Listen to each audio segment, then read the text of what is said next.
Trump turned his back on his own tariffs. You see, Trump announced his 90-day pause on reciprocal tariffs on everybody except China. This was always part of the plan, and they say it's always part of the plan. Secretary Scott Bessent said that the pause was part of his strategy all along. The idea had nothing to do with tariffs. And they'll keep talking like if it's always had to do with tariffs and being fair and bringing manufacturing back to America. You cannot bring manufacturing back to America. The price of labor is way too high. Nobody's going to buy our products if the prices are way too high, especially when compared to other countries where there's somebody who sleeps on the floor in order to create the product that they're going to be selling. This Federal Reserve speech shows that the whole idea is using forward guidance. It's called Monetary Policy Strategies for a Low Neutral Interest Rate World, given November 30, 2018 by John C. Williams, who is the CEO of the Federal Open Market Committee, the head honcho. He specifies that using forward guidance is going to be the new tool when trying to stimulate the economy. And this is from another speech that defines what forward guidance is. The intent of forward guidance is to influence the public's expectations about the FOMC's future monetary policy actions. When they talk about forward guidance, they're talking about spreading rumors. They no longer have the tool of using interest rates in order to create stimulative or restrictive effects on the economy. The neutral interest rate itself is too low.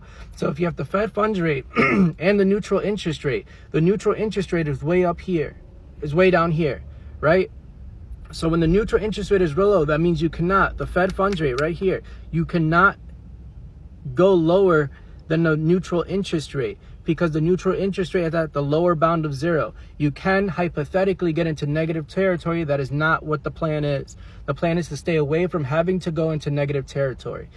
But using forward guidance, what you can do when you have a situation with the neutral interest rate right here and the Fed funds rate right here, what they do with their forward guidance is instead of moving the neutral interest rate below moving the Fed funds rate below the neutral interest rate, what they do instead is they're trying to move the neutral interest rate itself, not the Fed funds rate. The Fed funds rate is stuck at 4.5 to 4.25, 4.25%, 4.25% to 4.5%. I don't know why they don't just, I looked it up. They don't say it's 4.5%. They don't say it's 4.25.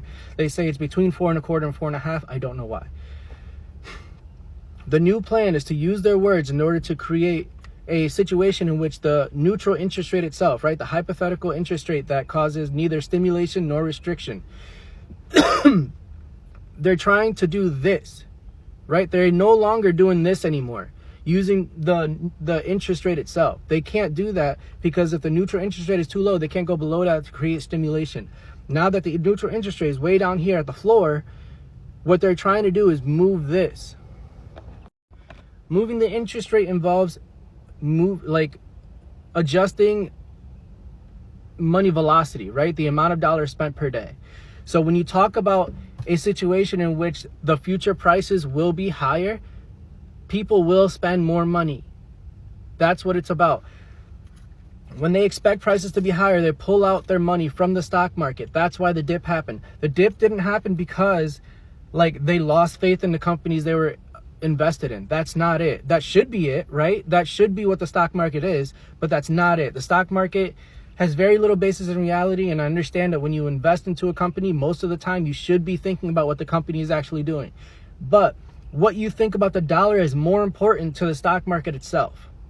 It's more about your perception of what the dollar is like, what the situation is like, what the weather is like in terms of money. It has nothing to do, it has very little to do with what people think about what they're invested in. So right here, it's talking about, this is CNN. This is a CNN speech or CNN article, right? CNN it's like the mainstream media, right? Like if you're going to consider all the media outlets, CNN is like the mainstream.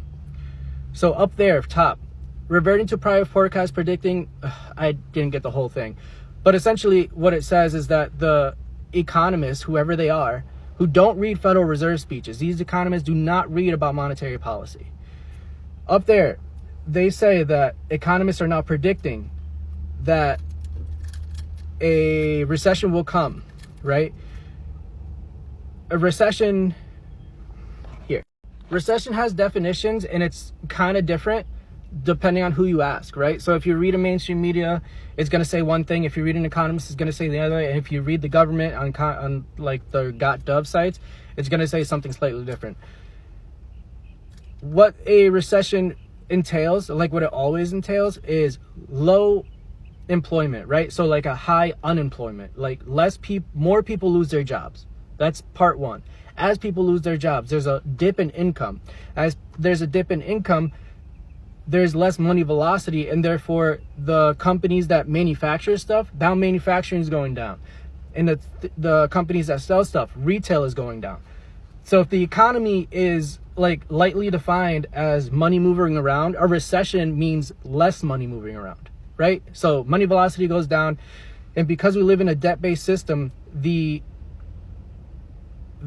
economy the debt has to continuously grow at a more rapid rate. So when you have a situation in our debt-based economy in which the growth of the debt is slowing down, right? So it could still be going up. So like if it was going like this and then it starts going like this, right? It's less of a steep incline. There's less money velocity. Then it's going to feel like a recession. That is what a recession is. And then of course there's also like a low GDP, which we don't really produce much anyway. But that's what a recession is. So the economists are predicting a recession. Now that the Trump tariffs have been lightened, right? There's a pause in the Trump tariffs. Now they're saying that there's less of a chance of recession. They're still saying that there's a chance of recession. That is the monetary policy. The monetary policy is spreading rumors. When an economist, a credible entity, says that there will be a recession coming, that prices will go up, people will spend money. That will cause the neutral interest rate to go up, which in turn will cause the Fed funds rate, which hasn't moved, to become more stimulative.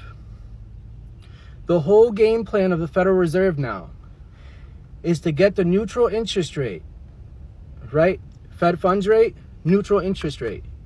It's to get the neutral interest rate high enough, right? It's more like this, right? Like the interest rate is way up here. It's 4.5% to 4.25%. This is at the lower bound of zero. It's all the way down here.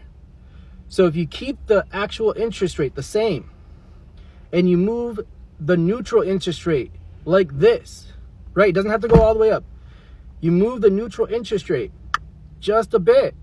That's going to cause a more stimulative effect on the economy because the distance between here and here, right? The distance between the actual interest rate and the neutral interest rate just closed. If the neutral interest rate is below the Fed funds rate, that creates a restriction in the economy. That is why you feel like your dollar doesn't go far enough. If the neutral interest rate moves a little bit more, your dollar feels like it does a little more. And eventually, they're going to reach a point in which the neutral interest rate is higher, right? So if the neutral interest rate gets all the way up to the point of 4.5% to 4.25%, that means the Federal Reserve now has their ammunition back. They can now move the actual interest rate to create stimulation. Then you're going to have a huge boom, economic boom, when the actual interest rate goes below. There's going to be a huge resurgence in terms of money once that happens. We haven't felt that in a long time. We haven't felt low interest rates. The Fed funds rate sets the interest rate for all the other banks. The Federal Reserve is the super bank. Your bank borrows from the Federal Reserve. Your bank buys money from the Federal Reserve. Interest rates are the price of money. So when money becomes cheap, money velocity goes up. Money velocity is when there are more dollars, like a higher money velocity is when the more dollars are spent per day. When that happens, because we live in a debt-based system, your dollar will feel like it goes farther. Prices of products will go down if there's more money velocity. They do not have the use of interest rates anymore. They use their words. Those words move the neutral interest rate.